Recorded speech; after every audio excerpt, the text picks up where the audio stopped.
tell us what is your connection to the drum? Yeah, my connection to the drum is it runs deep. Yeah, yeah.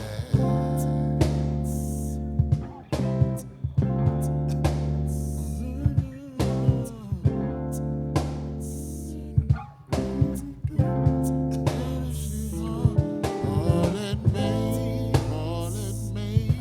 She don't care what people say.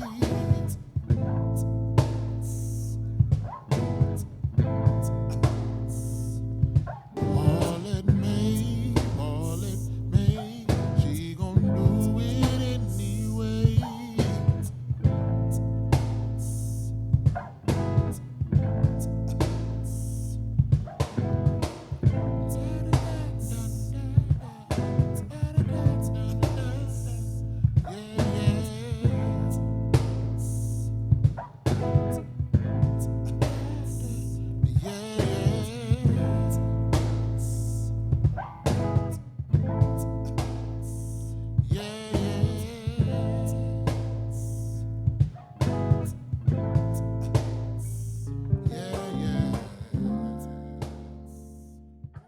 But I'm born and raised in Washington D.C., so obviously my first recognizable connection to the drum was the Go-Go Congos, which is incorrect.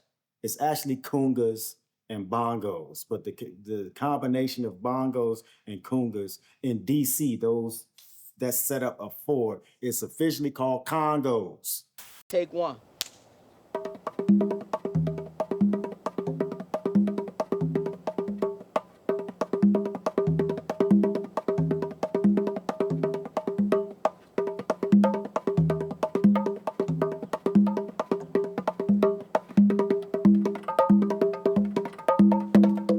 We made up a word. It should go down in history as a new word starting from now. So the Congos was my initial connection to the drum. So Spoon, tell me what the day-to-day life is like for Spoon, man. Man, my day to day is like very spontaneous. You know what I'm saying? I get up and do whatever I can do to get me by to the next day. I make clothes, spoon-fed clothing. Look at the hat, the shirt, the shorts, everything. Every day I'm trying to be better for the next day. You know what I'm saying? Because whatever today encounters, I have to be strong enough to endure that to go to the next day. So that's where I'm at. I just stay focused. Oh, I thought somebody stole my truck. Time out. But nah, you keep that in there because that was funny to me. Because I really thought somebody stole my truck just now. I'm like, said that looked just like mine. But anyway, because I know where we at.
And I would drum for them 3 to 4 hours a day consistently. The first group would come in, all the soldiers would come in, all the actors, besides Michael B. Jordan and Forrest Whitaker, because they were just on a different track. And yeah, man, that was a funny story how that even came about, me actually being the drummer, because I was just supposed to come in there and drum. But then all the girls, Letitia and Lupita and all of them really just was like, no, this is some real African shit. Like, cut the radio off. We need that.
Okay. Yeah, because you know my phrases. We can play Cocky on there. I was gonna play it. Yeah, I was like, it's coming da da da da da da. I thought I'm gonna mess up the phrase. I don't know what I'm trying to play.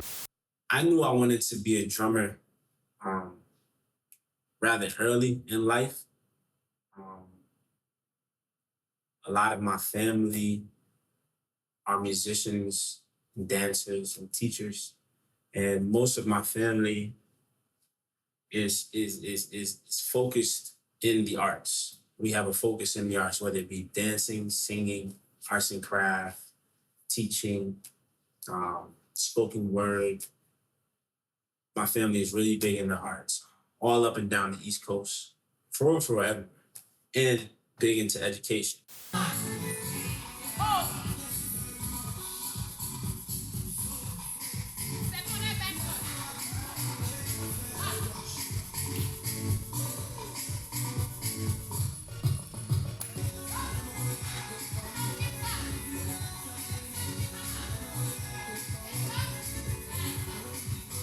So I grew up in it.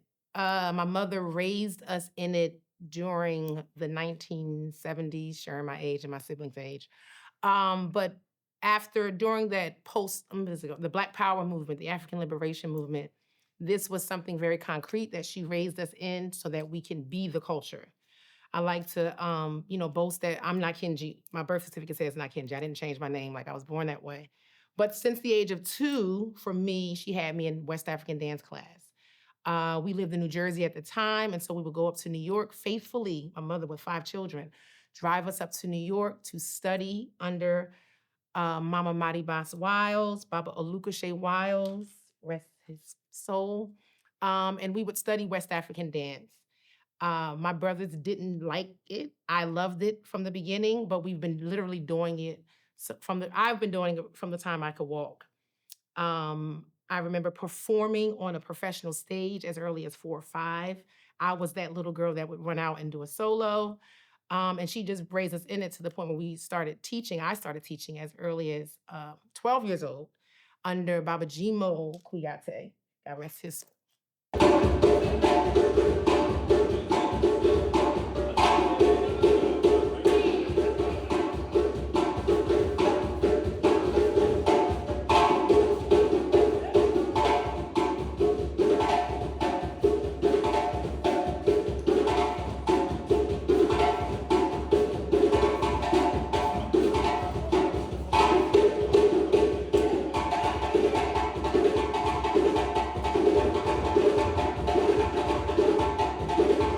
I got involved by dance when I was like super little, when I was like 4. That's when classes started for African dance. I started at ballet. I had this really cool teacher that I really liked, and I went there, I don't, like, until 6 maybe, probably that. And then I moved on to African dance after I stopped ballet. Then I did it until I was 9, and then I stopped for violin and basketball. Then I might rejoin, but I don't know. And this year would be my last year. No, 11 would be my last year for it. And I think African dancing is just really fun because I love all the creative moves that you get to do. And the shows for it are super fun too.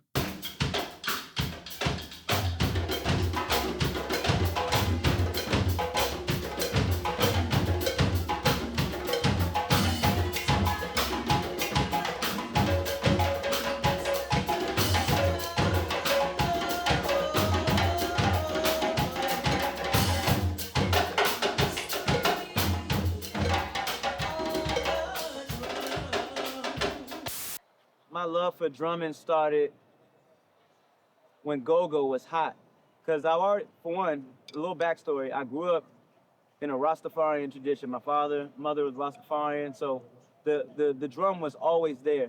You know, the hand drum, the talking drum, you know, or dun-duns or different type of African drums were there. I didn't see marching drums yet or a drum set. I saw the tribal, I saw the, you know, our ancestors stuff.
My church, my grandfather started to take us to church, and my grandfather played piano and sang. My father was a DJ.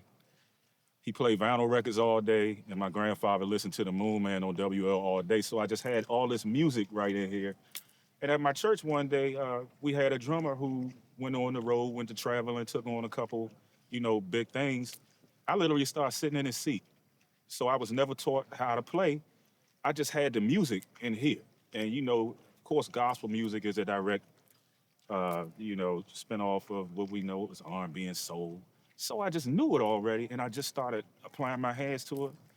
And that's just how it really happened. The church, that's why I feel like I always want to give back to where I feel like, you know, put me where I am today.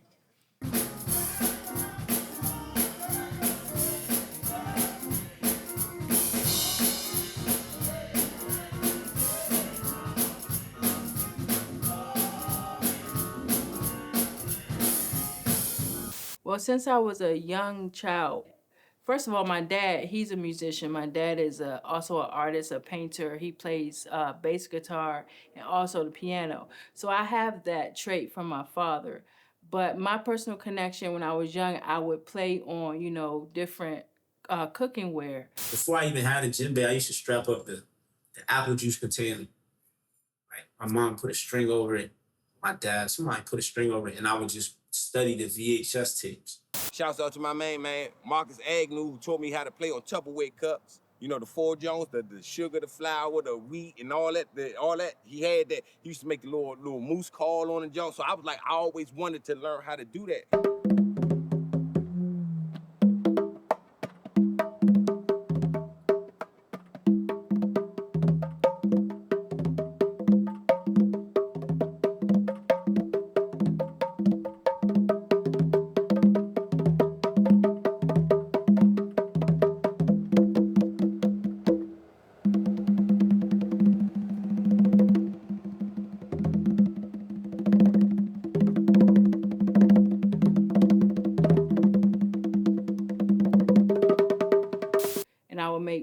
drums. And then when I got old enough, like maybe like 10, 11, when I was able to really hear, whenever I heard the drum, it really struck me to the point where I could feel it, you know, in my gut. And it was the most sweetest sound I ever heard. So I always knew I had to play drums. I had to have that rhythm. And, you know, whenever I saw a drum, I can remember the first time I was about like 13 and I went to some event and they had like 2 conga drums set up and I just started playing on it. And I never knew who Jungle Boogie was, but at 13, it was like, oh, that's Jungle Boogie.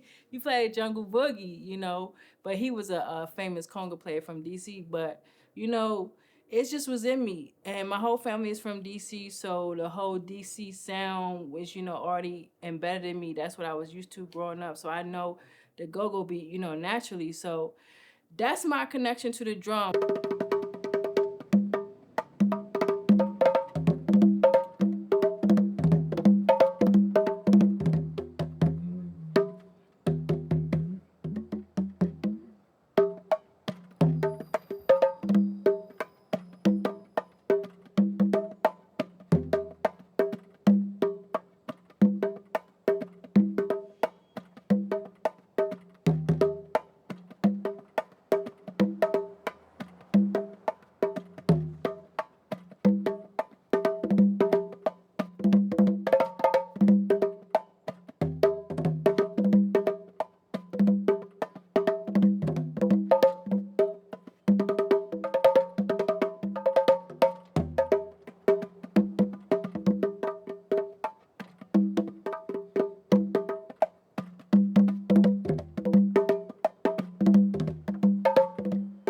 All right, that's about 3 minutes, bro.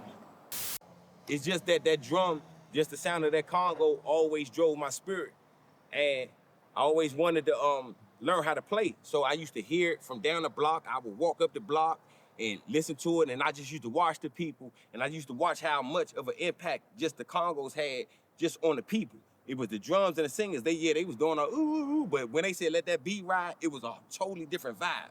So I wanted to be that vibe. Like I said, the drum was put into my life very early. I started playing djembe first, which is a hand drum that's from West Africa. It's from predominantly the Francophone speaking countries.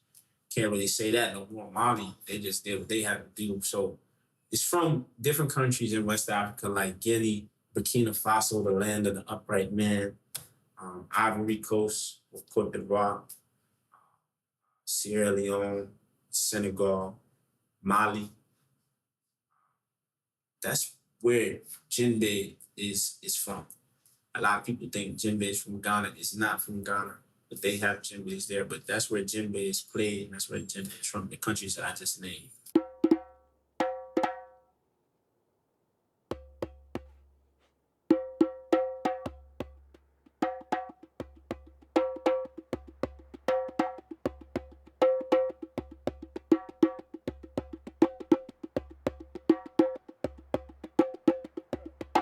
Man, what brought me to the production and his story of the drum?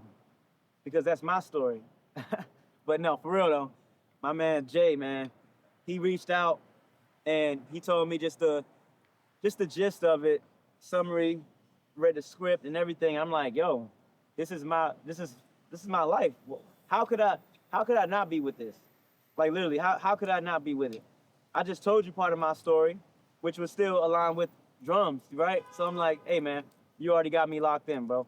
Your story is my story, it's his story, it's her story, it's our story of the drum. You know what I mean? So yeah, that's how I tell my story through percussion. So I had to align with it, and now we're here, you know, and we're still going up. So you know, it's lit.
the spoken word piece is just like, wow.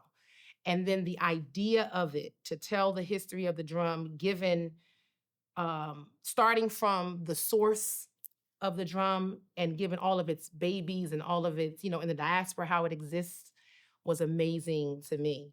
So being brought in, knowing Jason, how I know him, and being brought into dance with his daughter in his production, and also to be considered a drummer, to be, him having the confidence in me, because I'm a dancer, right? But him having the confidence in me to transfer those dance skills into the drum and present all of that, it was definitely an honor. I definitely had to go to my brother to get some rehearsals in, because as I said, I'm not a drummer, but it was an honor to do that. I think it was an honor for my brother to actually see me perform as well. So.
I got involved because for the play or performance, they needed like dancing because it was like history of the drum and then drum equal African dancing because African dancing has drum in it. So me and my dance instructor that taught me since I joined African dance got to do it in the show together. It was a dance that we learned that I was learning in class.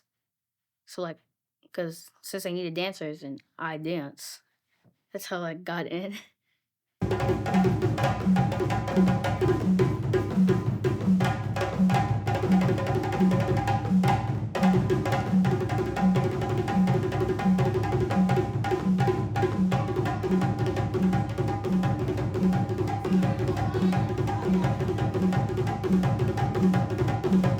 So the name of his play was The History of the Drum. By the end of the play, I'm crying. We did it one time. I'm crying. Jason is crying. We literally had a theater production where the drum told a story without a doubt. Even if you didn't hear Jason's poems, if you had only heard the drumming, you would have understood a beginning, middle, and end. Somebody got married. There was conflict. There was characters. There was like a love interest, and then they got married. You might have got that without the words. With the words, the drumming made it all made sense. But I've been drumming for years, and I never told that kind of a story with the drum. It was very, very, very clear. I've scored plays before, but something about that night was different.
So with those drummers in mind, I created stories about the beginning of the drum, from the beginning of time. And I looked up on like Wiki or Google, whatever. I was like, the world's first drum. And it already sparked some shit. Because, according to whatever site that I went to, they acknowledged the first drum being found in Asia, right? So that sparked the first poem. I was like, they say it was found in Asia, but then I was like, but that's after land was given borders. I am the drum.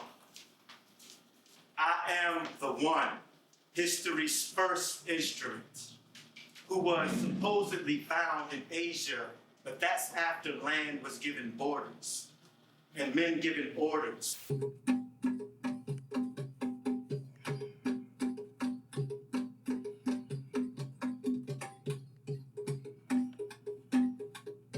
But I got in a position where they needed the skill set. So I was the movement coach. I designed how they flew the airplanes. I used all my little yoga gestures, and I started coming up with stuff, but I used Tai Chi and African dance and just creative things with my hand to decide how they fly the airplanes and basically create a martial arts kata.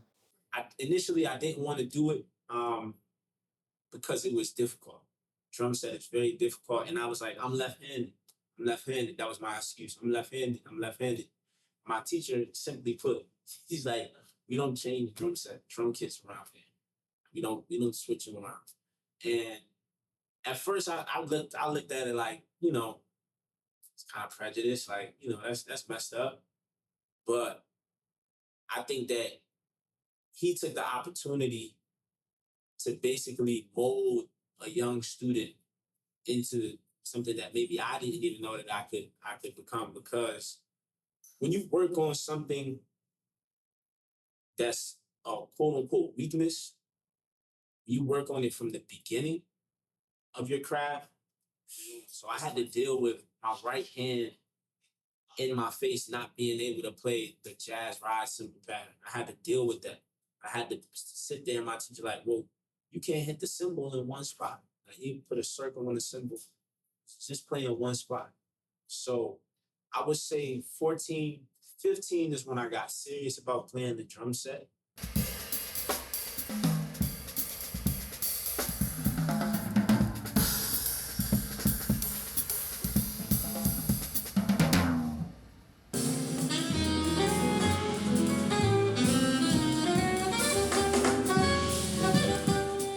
More than being viral, I want to be in the books.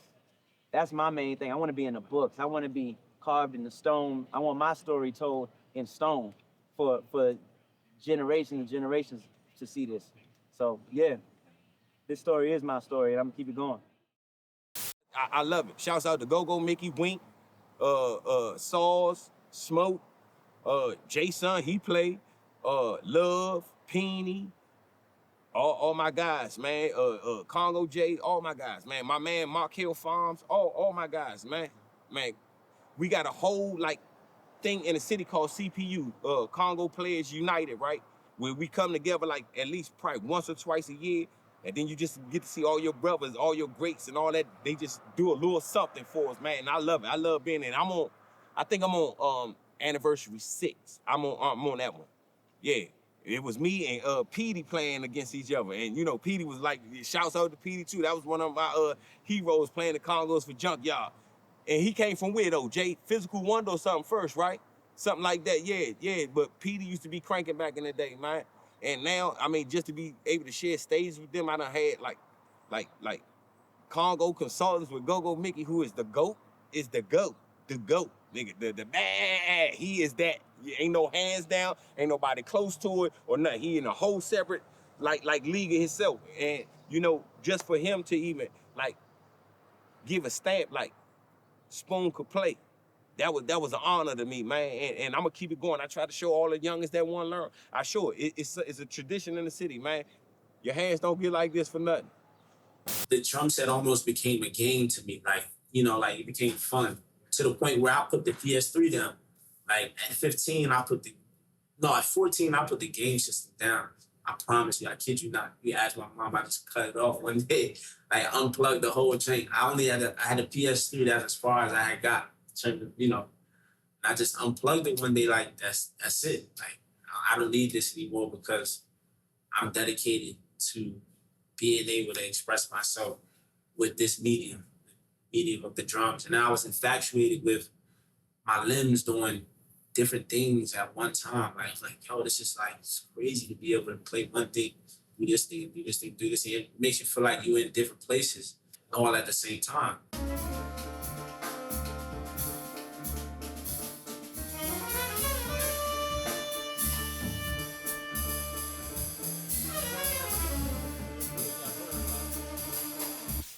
The drum has its place in every culture. It's universal, no matter what race, creed, nation, whatever. Drums is heavy in all cultures. And so what I wanted to do was highlight the stories of these drums as if the drums themselves were personified. So, okay, I have an answer for this. It's been in, I'm remembering being in the space, right? And I'm remembering what I felt in the space. All of the performers are just amazing in their own right. But I was thinking of a heartbeat. Like the thing that the history of the drum displays for you just very visibly is like the heartbeat. And the fact that, so I felt energy. I felt happy, I felt good, I felt excited. First and foremost, I wasn't nervous. Like I was able to deal with my nerves by just aligning with the energy. Jay-Sun was real cool with rehearsals. Like I was like, well, when we gonna rehearse? Well, how long we gonna rehearse? Just show up and just chill, like vibe.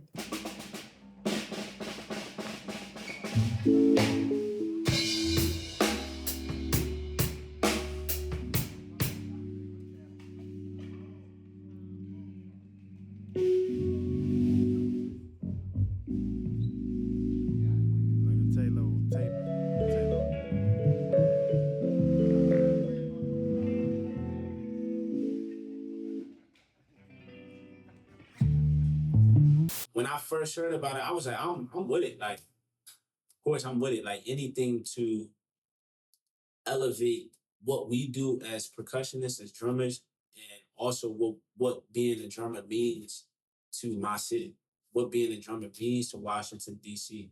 Music that we have, the percussion, the heavy go-go influence, the heavy West African drum influence. We got the best West African drummers in America, might I dare I say the world. Like, hand drumming is very important to the nation's capital.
So, my connection to the drum is beyond audio. It's there's a level of spiritual communication, and I think that's why the drum circles.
I love the Congos, man. I'm never gonna stop. If I have a funeral, bury me in a Congo casket.